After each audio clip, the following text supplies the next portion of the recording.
Hello everyone शांति पाठशाला को मु आपण मानंकु स्वागत जनाउछि। आजिकार एक नूतन वीडियो रे आमे आलोचना करिबा छोट परिवार सुखी परिवार विषय वस्तु को नहीं एक सुंदर रचना। वीडियोटी को आरंभ करिबा पूर्वरु चैनल को सब्सक्राइब करिनियंतु एवं पाखरे थिबा बेल आइकन टी को प्रेस करि दियंतु। चलंतु आरंभ करिबा। समग्र विश्व रे भारत एकमात्र बृहत्तम गणतांत्रिक राष्ट्र मान्यता पाइथिबा बेले जनसंख्या दृष्टिरु एहा द्वितीय स्थान रे रहिछि।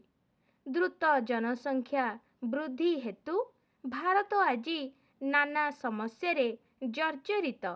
दारिद्र्य, बेकारी, दर वृद्धि, बन्या, बात्या, दुर्भिक्ष, मरुड़ी, भूमिकंप आदि नाना विपत्तर शिकार होई देशर जनसाधारण अतिष्ठ।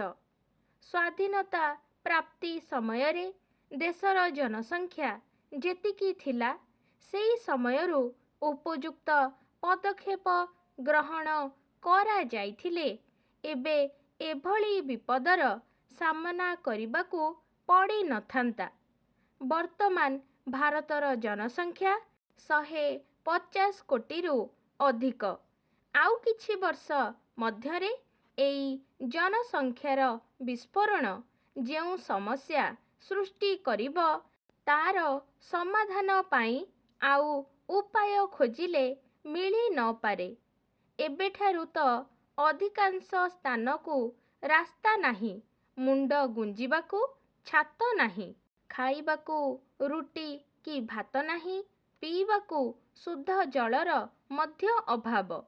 एई परिप्रेक्षी परिवार कल्याण योजना बा छोट परिवार सुखी परिवार कार्यक्रम भारत पाई एक वरदान सदृश। पारंपरिक रीतिनीति, बाल्य विवाह, अशिक्षा, अज्ञता, कुसंस्कार एवं अंधविश्वास आदि द्रुत जनसंख्यार वृद्धिर मुख्य कारण। बाल्य विवाह हेतु लोके बहु संतानर जनक जननी होइथांती। अज्ञता हेतु केतेक बहु संतान जन्म को भगवानंक शुभाशीष बोली भाबंती। केतेक पुओटिए पाइबा पाई एकाधिक झियोंकु जन्म देइथांती अथवा द्वितीय विवाह करी पुणी झियो संख्या बढ़ाई थांती।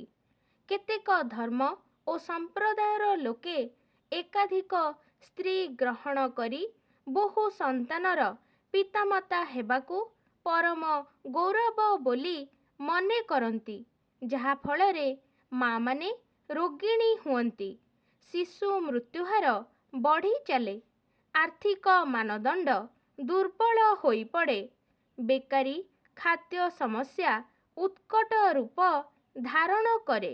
पितामाता माने एकाधिक संतानंकु उपयुक्त भावे लालन पालन करी सेमानंको चाहिदा पूरण करी मनीष करि पारंती नाही। खाद्य पाई हाहाकार पड़ी जाए। जनसंख्या विस्फोरण को रोका न गले परिस्थिति जे केते भयावह हेब अनुमान करि हेब नाही। एणु परिवार और देशर कल्याण निमंते जनसंख्या को नियंत्रित करिबा पाई उपयुक्त पदक्षेप नियाजिबा आवश्यक। सरकारी स्तर रे जेते योजना कार्यकारी करागले मध्य जन सचेतनता बिना एहा संभव नुहे। ए दृष्टिरु भारतर प्रत्येक नागरिक आत्मसचेतन हेबा आवश्यक। आमे दुई आमर दुई नीति अपेक्षा एबे आमे दुई आमर एक नीति को आपणेई नेबाकू समस्ते आगेई आसिबा दरकार। अमेरिकार ग्रीन कार्ड धारी को नागरिकता दिया जाए।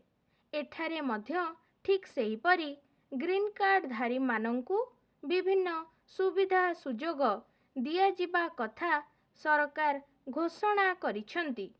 ଗ୍ରାମାଞ୍ଚଳରେ ପରିବାର କଲ୍ୟାଣ କେନ୍ଦ୍ର ଖୋଲାଯାଇଛି। ମାଗଣାରେ ଜନ୍ମ ନିରୋଧକ ବଟିକା ଆଦି ବଣ୍ଟା ଯାଉଛି।